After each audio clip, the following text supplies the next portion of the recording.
the most interesting part of my immigration journey at Cogito was I moved from an IC path, from a software engineer, senior software engineer, principal engineer, to being an engineering manager.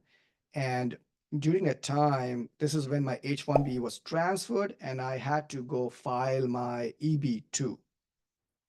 Now, why do I have to do that? So your H1B is 6 years, right? So you move to H1B, you file an H1B, you get it approved. Now, right now, you're going to have a lottery system. Back in my time, 2013, I wrote here, this was the first year that H1B had a lottery. And I was part of it. Either ways, you get 6 years of H1B, and then you can file for your immigration petition, which is your employment-based immigration. Now, there are three categories of that: EB1, EB2, EB3. EB2, if you have a master's degree, you do qualify for EB2.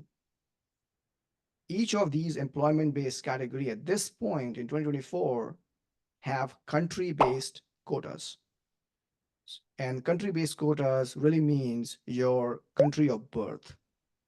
So I was born in India, and even if I had a Canadian citizenship, my quota is really going to be a quota for the Indian system because I was born in India, right? So it's based on your country of birth, right? So 2018, I got my EB2 approved, which allows me to just continue getting my H1B renewed perpetually until I get a green card.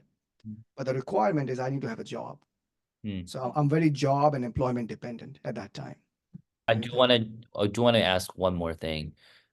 Is that you mentioned that once you got the green card going, the I-140, once it's approved, you can, extend your H-1B and then do it more than 6 years.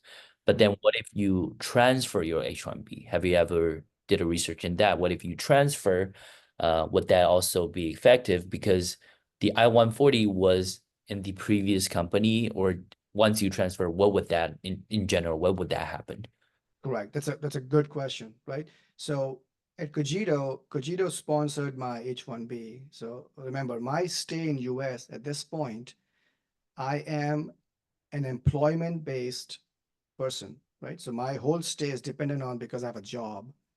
So when I moved from Cogito to Compass, Ryan, funny enough, I didn't have to I didn't redo my I-140. Why? Because I could do a H1B transfer from Cogito to Compass. That's obviously to do because now Compass sponsors my H1B. Now I work for Compass. I-140 is only required when my priority date becomes current and I can file for an adjustment of status to actually get a green card. Right. My priority date was around 2017, right? And for India, the date right now, like the people who are getting a green card on EB2 is 2012. And that thing moves like 3 months in every 3 years or something like that. So 2018, I-140 approved, like Ryan asked perfectly, which is, once you have I-140 is a very long process, right?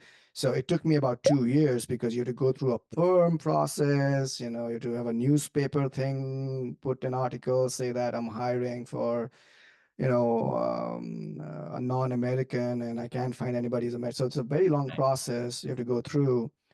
Once you get it approved, though, you get a priority date, and that date is yours, which is you can leave an employer, you can go to a different company, keep transferring your H1B, but once you get a priority date, which means that date allows you to file for your adjustment of status, which is your green card, as long as the quota moves to that date. So if my Indian quota, China has, I think 2015 might have a big, backlog too. But my date was fixed. So I could keep moving employer on H1B and just wait for the day till the priority date becomes 2017. Now, funny enough, I don't know how much I guess most of you might know or not know, but the 2017 date, even though it looks like 5 years from 2012, but the wait for green card, the joke is that it's about like 100 years of wait list for India and like China, and so it's pretty backlogged, and it seems like there are resolutions and discussions about it. So let's see what happens there. But so then Compass happened, and so as I said here, I was on H1B visa, right? As you can see on the left, but my EB2 was approved, so I could perpetually now just transfer my H1B and live. And this is a very difficult life because you are, here in the country for 10, 15 years. You lose your job, you get 60 days of grace period to find a new job, and if you don't, they ship you. They're like, gotta leave the country. So it's the biggest, I guess, unfortunate and a very harsh situation for a lot of people right now, um, which I guess people in this call understand, but I don't think half the country understands what the situation is for most people.